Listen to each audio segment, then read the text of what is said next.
عزيزي المشاهد، مرحبا.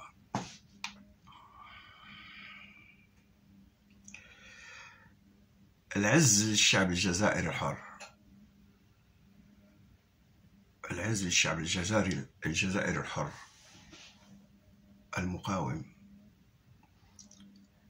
أملنا في تحرير شمال إفريقيا وإنشاء جمهورية شمال إفريقيا الحرة،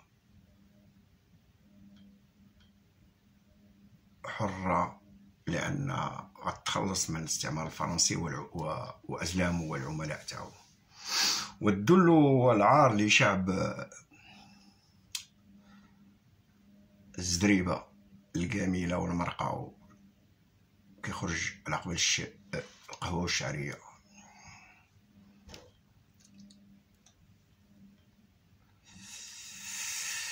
ولتسقط الهلكية البائسة والعلويين العبيد،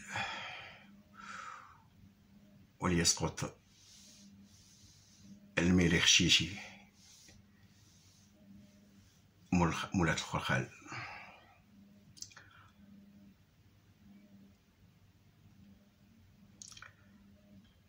بالنسبة للحالة ديالي أنا، قلت لكم ديك السيمانة لو جودي à 14h في لا ديريكسيون دو ليميغراسيون دخل فيا بوليسي، ضربني بوليسي.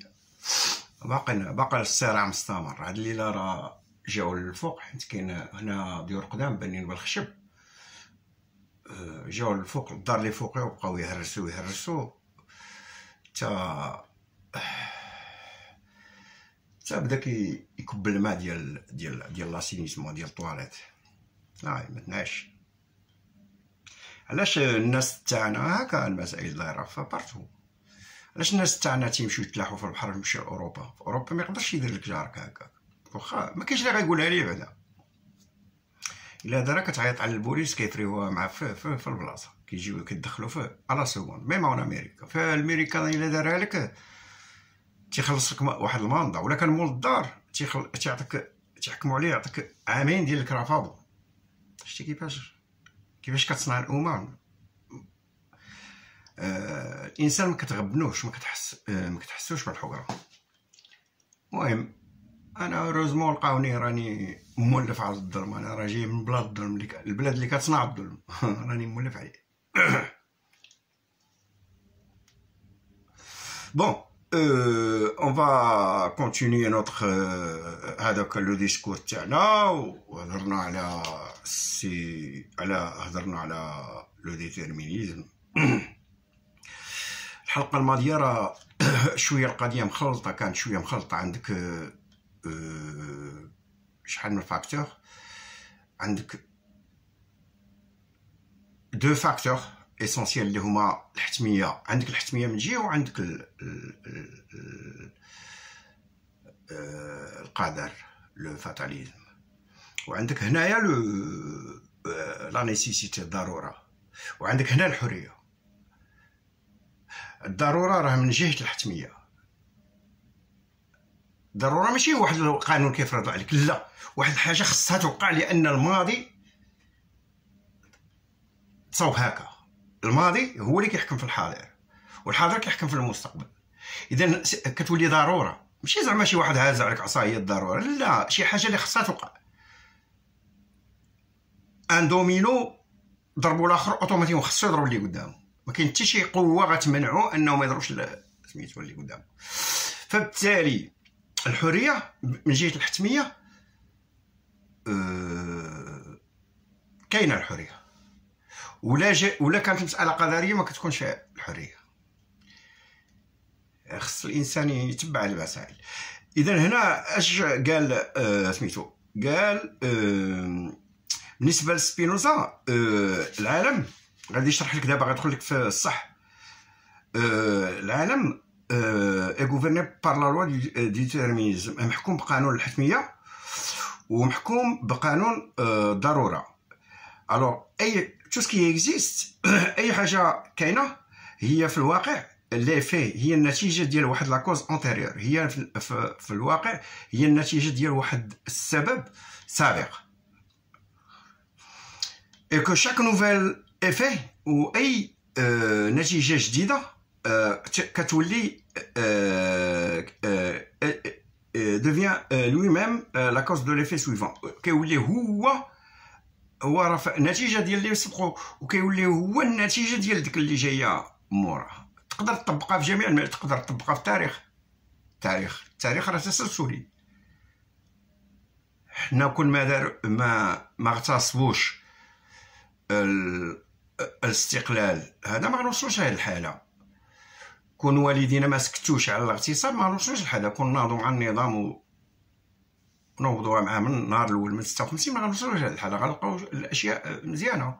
فبالتالي ولادنا غنلقاو الاشياء مزيانه، ولكن لان والدينا سكتوا وصلنا لهاد الحاله. يعني هاد النتيجه حتميه ان النظام يمشي معاك دقه. في الاول كيكون يدي لك غير درهم، شويه 100 درهم، شويه مليون، شويه يدير لك كلشي، يدير لك الحصيصه كامله. دوكا محمد السادس كيدير لك كلشي. قالوا لي التقرير ديال سميتو غير تيكذبوا الاف ام اي وداكشي من جهتو. داك الفوربيس وداكشي كيقول لك راه عنده ثروه ديال 4 مليون، ما تثقوش بهم. ما عندوش 4 مليار. 4 مليار راه يجمعها في عام من المغرب. محمد السادس كيخرج 120 مليار ديال الاورو سنويا، كيدي لك كاع الحصيصه. ودوك عمالونا في الخارج مبغاوش يعيقوا. دير لهم الابناك في اوروبا، تيعطيك ان كريدي، تعطي ليه بالدوفيز وكيعطي لك في المغرب بالعمله هذيك ديال بالدرهم، وكتبني دار ولا كتمشي سميتو. انت هربان من المغرب ومشيتي لبلاد العز ومشيتي لبلاد الخير ومشيتي لبلاد القانون، وليتي كتدمر ورزقك كتعطيه ليه هو. حنا ماشي كيكذبوا علينا. يكذب عليك شي واحد يقول لك حنا حمير. حنا ماشي حمير، حنا خصنا 100 عام باش نولوا حمير. والله انا هادشي اللي كيجيب ليا دماغي. حنا خصنا 100 عام يلا نولوا نفهموا بحال سميتو. الوغ هاد النظريه كونتيان دوز امبليكاسيون، كتحتوي على جوج المسائل. النظريه ديال سبينوزا الاولى هو ان العالم لو موند اي تمبورال، العالم زمني مبني على الزمن. pour qu'il y ait enchaînement de causes et d'effets، باش يكون واحد التسلسل ديال النتائج والاسباب ديال الاسباب والنتائج، il faut bien supposer une temporalité qui va héberger et qui va être le lieu des déploiements de cette causalité. خاص تكون واحد الزمنيه هي اللي غادي تستوعب وغتكون المكان ديال استعمال هذيك السببيه. يعني ان السببيه implique la succession، يعني بحال كتضمن هذاك التتابع في الزمن. elle implique l'antériorité et la postérité، كتضمن السابق ومن بعد، داكشي اللي سبق وداكشي اللي غيجي من بعد. elle implique un avant et un après، كتامبليكي شي حاجه من قبل وشي حاجه من بعد. et si le temps n'existait pas ويكون كان الوقت ما كاينش، ما غيكونش واحد ديكالاج ما بين السبب وما بين النتيجه. كل ما كان الزمن يعني هذاك اللي ضرب، هذيك الدوميني اللي ضرب وهذاك اللي تضرب ما غيكونش واحد الزمن. فهمتي؟ اذا الزمن ضروري. الفكره بان النتيجه ما كتكونش موجوده بواحد الطريقه مسبقه، بريزيستي من قبل السبب ديالها. بحال دابا انا با ولدني، انا ما يمكنش انا نكون انا توجدت قبل من با، ما يمكنش. يعني با عاد باش دواز واحد الوقت كبير عاد باش ولدني انا. النتيجه est toujours postérieure à sa cause. النتيجه دائما كتجي من بعد السبب. الوغ وفي واحد العالم اللي كيكون فيه الزمن ما كاينش، السبب والنتيجه سو كونفوند، كيكونوا مجموعين في حاجه واحده. il ne ferait qu'un et on ne peut plus les distinguer. كيكونوا جسم واحد وما نقدروش نفرقوا بيناتهم. dire qu'un effet ne peut pas préexister، نقولوا بان واحد النتيجه ما تقدرش توجد قبل من السبب ديالها، بحال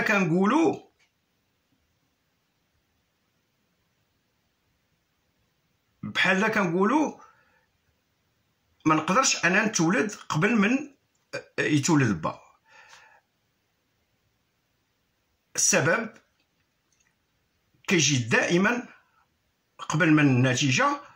الور المكان ديال الضروره ما بين السبب والنتيجه، الا كان s'il peut être conçu d'une manière simultanée، الا كان غيجي بواحد الطريقه متزامنه متلاصقين في المنطق، كيحتم ديما واحد ليكولمون دو طون، يعني واحد الانسياب زمني. المساله واضحه ديما، غير ما تخدم مع ما يمكنش النتيجه تجي قبل من السبب، وما يمكنش النتيجه تكون توقع في نفس الضربه في نفس الوقت. ضربتي انسان في قرطاسه ما كيموتش سور بلاص، خاصو واحد 30 سكوند عاد باش يموت. اي حاجه ديرها مثلا كاين واحد الفارق الزمني، واخا يكون صغير ولكن كاين هذاك الفارق الزمني في التطبيق بيان سور. دايوغ هاد الفكره ديال الزمنيه بحال واحد التران ديال العربات، واحد الصف ديال العربات دو فون ديال السببيه، كنلقاوها حتى عند هيجل. الناس اللي كيهتموا بهيجل، علاش؟ حيت هيجل فسر لينا بان التاريخ هو المكان اللي كنستعملوا فيه المنطق العالمي يروح بدون زمن، بدون اسيرمون، بلا ما نجبدو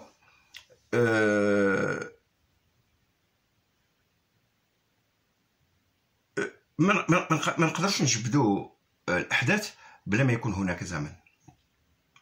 المساله راه فلسفيه شويه.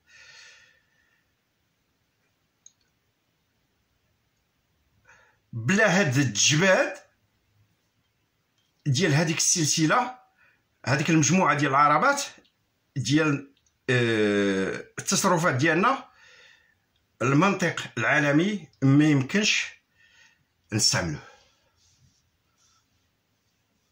حتى الفكر العالمي راه جا متسلسل، راه ما جاش وهبط في ضربه واحده. علاش كيقول لك الفرق ما بين الفكر وما بين الدين؟ الدين جا في ضربه واحده، كيجي كومبيلي. الفكر لا، كيجي تسلسلي وعبر الزمن. بحال دابا واحد الفكره باش تنضج خصها 300 او 400 عام.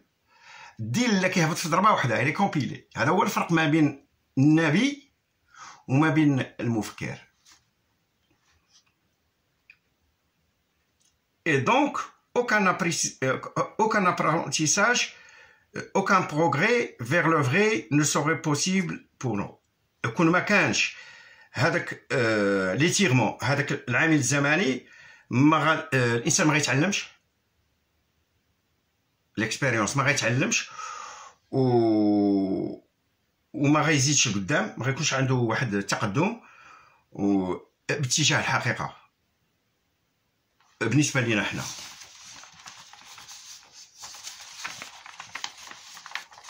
الو هذا بالنسبه للزمن. كاين العامل الثاني هو لو موند ايراسيونال، العالم منطقي. كاع اللي كتشوفها في هذا العالم واقعه مبنيه على المنطق. بحال دابا هذا الشيء اللي واقع لينا عند مثلا في المغرب راه مساله منطقيه. علاش ملي كتفهم اشنا هو المغرب، كتفهم اشنا هو النظام، كتفهم الشعب كيفاش كيفكر، كترتاح، ما كيبقاش عندك مشكل. فاش كتخلع ملي كيجي شي واحد مثلا كتشوفو مثلا اي حاجه واحد دخل مثلا لواحد المنصب كيشد مثلا 3000 او 4000 او 5000 درهم او 20000 درهم وفي ظرف وجيز كيولي ملياردير، ما كتخلعش حيت كتفهم المنطق ديال النظام ديالنا.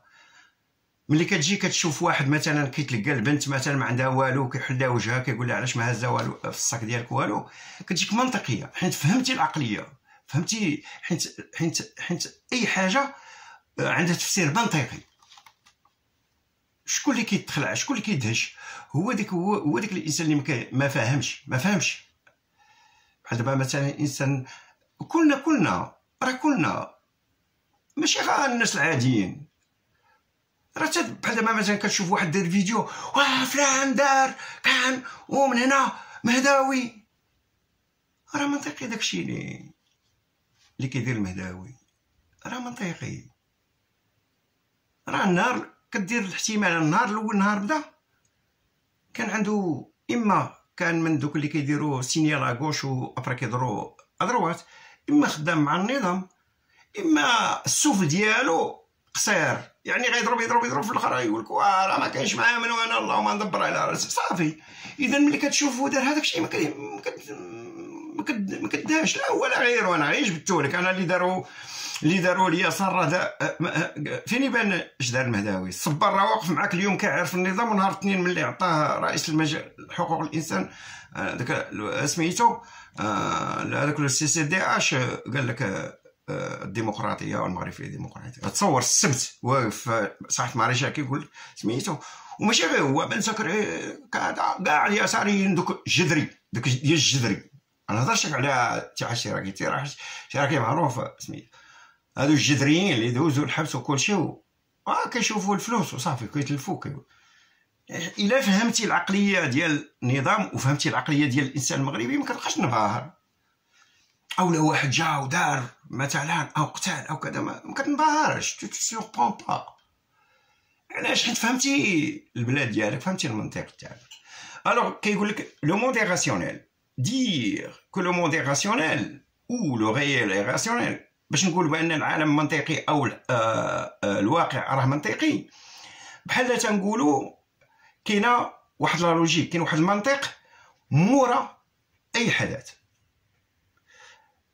اي دايوغ حتى الكلمه تاع منطق راها مترابطه مع الفكره ديال لا راسيوناليتي ديال العقلانيه.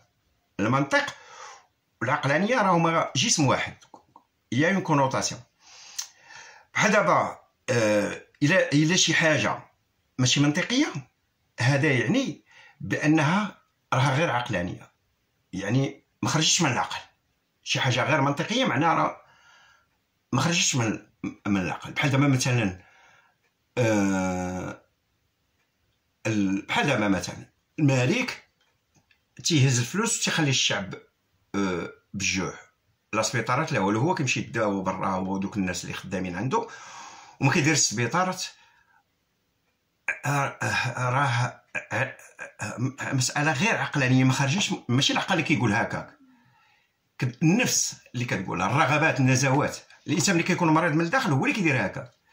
اما الانسان بحال دابا الاوروبي بحال دابا ميركل ولا شي حاجه ما تقدرش دير هكاك، ولا دوك ديال الانجليز ولا ديال اي دوله اوروبيه ما يقدروش يديروا هكا.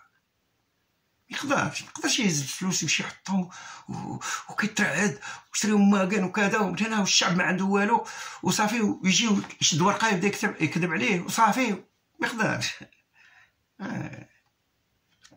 كيدير انسان واحد هو اللي في بلاصه العقل عنده ما كاين والو.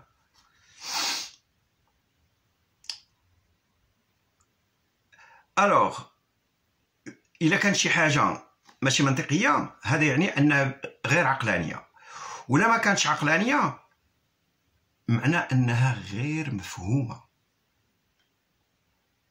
هنا غيدخل معاك، شتي كيفاش غيدخل معاك مسيو سبينوزا؟ الحاجه لا ما كانتش منطقيه اذا ما صادرش من العقل، ولا ما كانت صادره من العقل بانها غير مفهومه. وتبعوا دابا اش غيقول لك، غير مفهومه بار لا غيزون، بالعقل. مثلا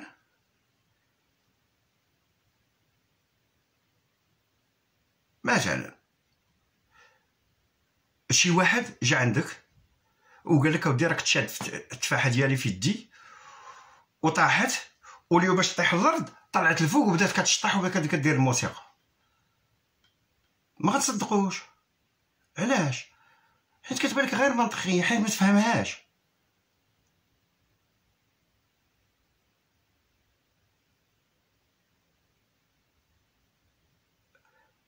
علاش؟ حيت سي ابسورد، غير منطقي، عبثي ان الانسان يجي عندك ويقول لك بان طاحت لي واحد التفاحه وما طاحتش الارض، طلعت الفوق وطارت وبدات كتشطح، ما غندخلش في الدماغ. كذلك في المسائل مثلا في السياسه ولا في علم الاجتماع ولا شي حاجه، كاين شي حوايج كيتقالوا لك هما غير منطقيين، ولكن حيت الانسان ما قاريش ما واعيش كيجيو منطقيين. علاش مساله التفاحه فهمتيها والمسائل ديال مثلا توزيع الثروات ما تفهمتيهاش؟ الملك مضيعاك دير لك رزقك وانت كتقول عاش الملك، اولا مسكتك عاطيك مثلا واحد الصالير مزيان وداكشي ضارب الطم ما كتقول والو. فهمتي؟ لان المساله عبثيه، ابسورد، يعني عبثيه فودير ما عندهاش واحد المعنى، فيد دو سونس، سا فودير انسونسي، ما عندهاش معنى، غير عقلانيه.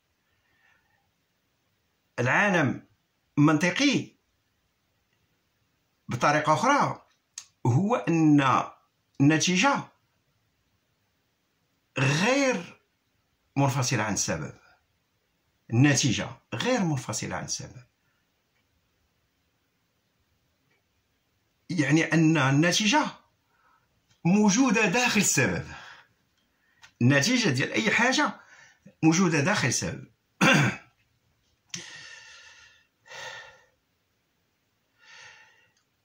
والسبب يغلف النتيجه.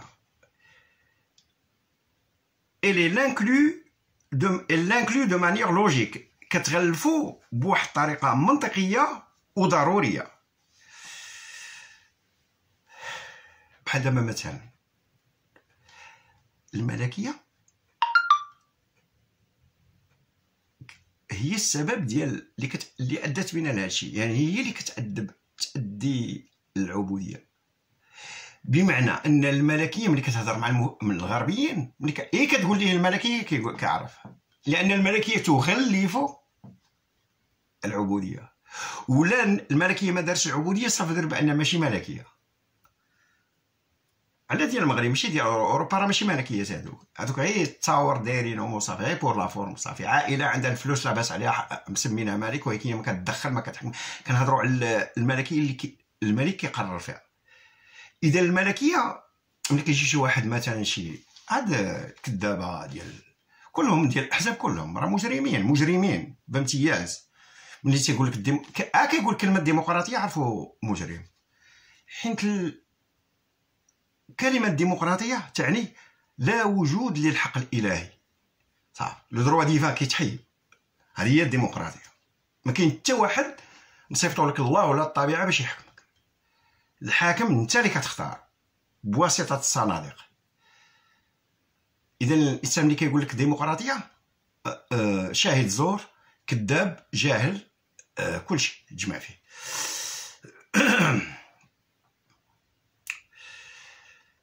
alors elle inclut de manière logique، يعني لا كوز كتغلف النتيجه، يعني السبب يغلف النتيجه، لو كونتيان كيتوفر عليه داخله بواحد الطريقه منطقيه وضروريه. وفي العالم ديال دون لو موند فيزيك، العالم الفيزيائي الموجود المحسوس، العالم المحسوس، هادشي اللي كنشوفوا فيه الطبله هذا من هنا في العالم الفيزيك، rien ne peut arriver que ne soit rationnel، حتى حاجه ما يمكن توقع الا ما كانتش منطقيه. صافي طاح. لا بغينا نشعلوا العافيه ضروري من ثلاثه الحوايج،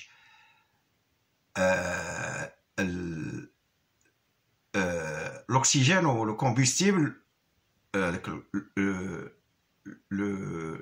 le carburant، le comburant، l'oxygène ou l'étincelle، ثلاثه الحوايج صافي تشعل العافيه. كذاب يقول لك ما تشعلش العافيه. الماء الا بغينا نردوه كلاص درجه الحراره نهبطوا ليه درجه ما يمكنش ما يوليش ثلج. فهمت؟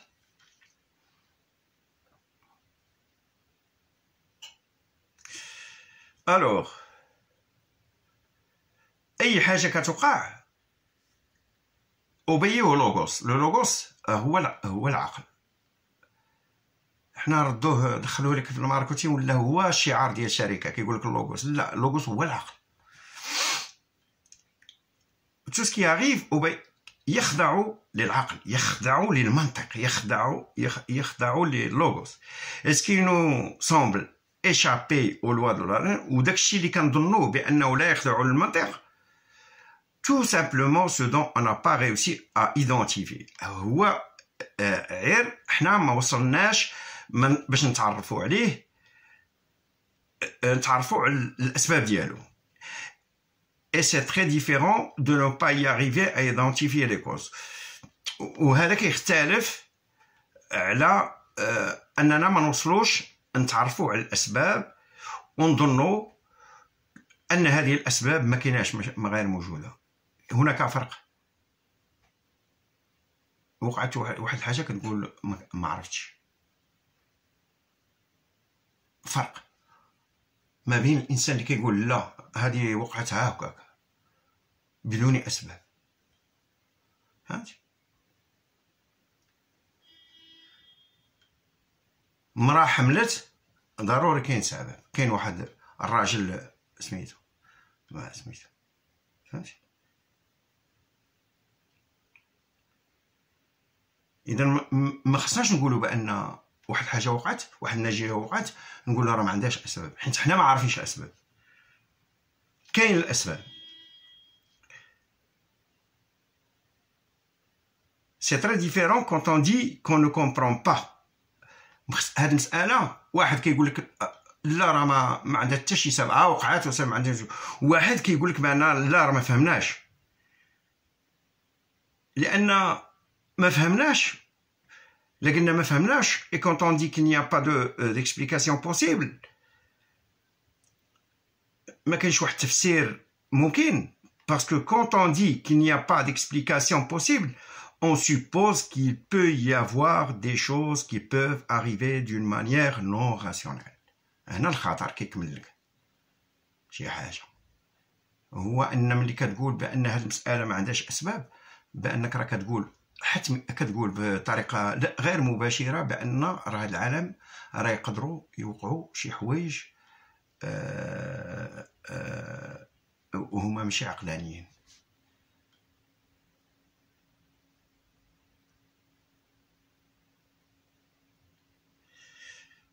وبصفه اخرى كان اون بريسيبوز كان يعني حتى on présuppose qu'il y a des effets. on présuppose بحال je ne sais pas présupposer هي احتمال، بحال الاحتمال بان كاين واحد نتائج بلا اسباب، وهذه مساله امبوسيبل، لا يمكن، لان الواقع منطقي. لان كاع اي حاجه كتوقع في هذا اللي كتوقع راه هي نتيجه ديال واحد السلسله كما قلنا قبيله ديال الاسباب والنتائج.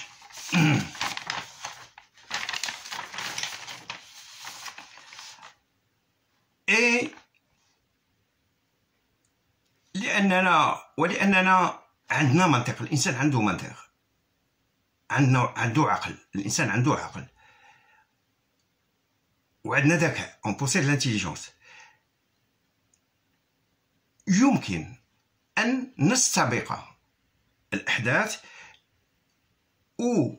ونفكروا في النتائج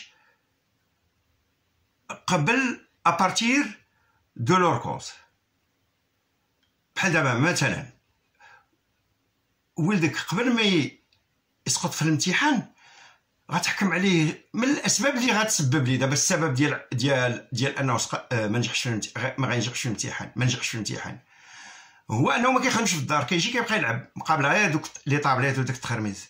اذا انت كيقول لك بان انت انطلاقا من النتيجه كتعرف شنو السبب، بمعنى ان من السبب كتعرف النتيجه. لانتيسيباسيون كيقول غوفرني سي بريفوار، الحاكم دوا بريفوار، كيعرف اش غيوقع من هنا 10 سنين من السياسه ديالو. هذا هو الحاكم الحقيقي.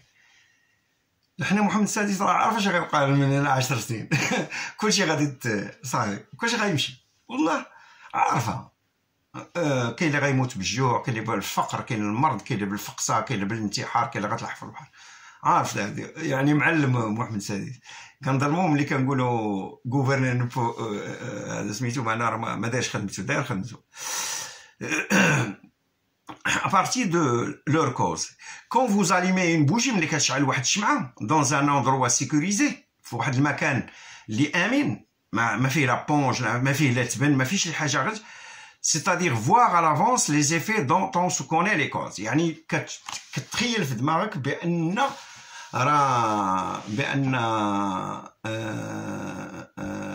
هذيك الاسباب اللي غتسبب لك مثلا ان تشعل الدنيا، تشعل العافيه، كتحيدها، كتولي كتانتيسيبي. والذكاء هو هذا. الذكاء كيخليك تانتيسيبي، كتسبق. بحال دابا ولدك الا كان ذكي كيتبان ليه نهايه السنه من بدايه السنه. دابا من نهايه السنه كتبان ليه من بدايه السنه، من بدايه السنه كيعرف راسو واش بغا ينجح ولا ما بغاش ينجح. هذا هو الذكاء. شي نهار غنهضر لكم على لي زانتيليجونس مولتيبل، بان اي انسان ذكي في هذا العالم، حتى واحد ما باليد، غير اللي بغى يكون باليد. حتى محمد السادس ذكي والله، ولكن الذكاء ديالو فين مشى ليه في لو مال. الذكاء نورمالمون كيمشي في لو بيان، هو الذكاء ديالو مشى ليه في سميتو في التكشاط عباد الله وداكشي. تيدير لك هكا زعما انا ظريف زعما خطير. Alors,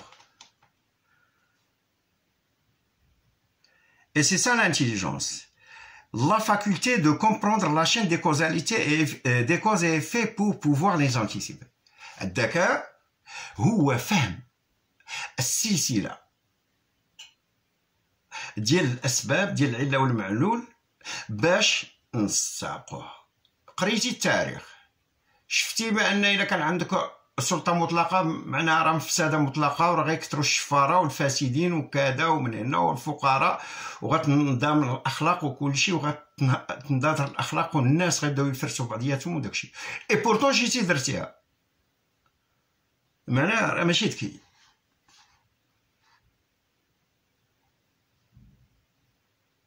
فوالا.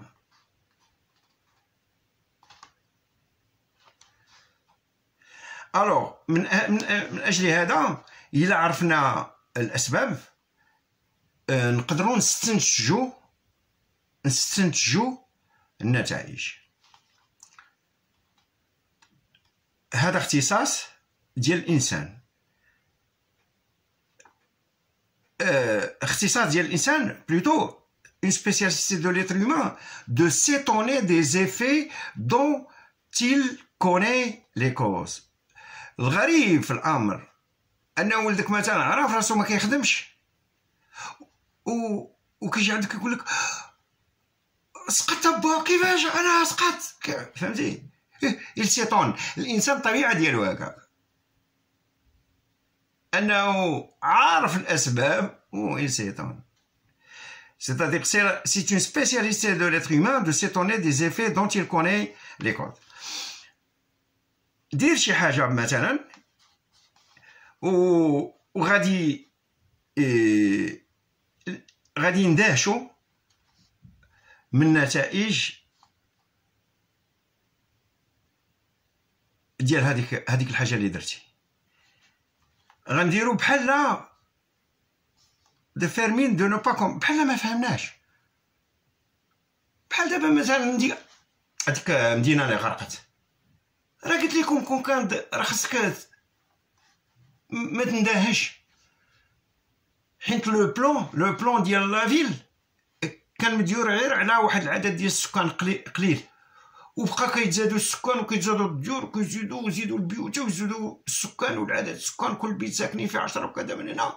سكيفي مثلا حتى دابا داك لو سيركيو داسينيزمون هما ولاو كيقضوا عليه كيعمروه. ملي جات الشتاء واخا غير قليله، هذيك الشتاء ما غتدخلش في لو سيركيو داسينيزمون، غتعوم على برا وغتغرق المدينه، فهمتي. اي بورتون حنا غنسيطون وقع كذا، والدوله ما كايناش، ما كديرش لي سيركوي داسينيزمون. علاش كتعجب؟ راه داكشي خاصو يوقع، حيت الدوله ما كدير والو، ما كايناش الدوله، ما كاينش شي حاجه سميتها الدوله. كاين عام مؤسسات كيجي وكيسني، كاين شي كاميله دبر وكذا من هنا وصافي بسلام. شتوما on va faire mine de ne pas comprendre comme si on n'a pas pu anticiper.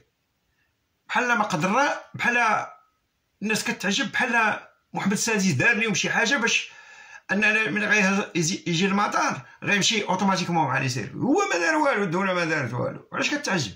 سي نورمال يوقع هادشي.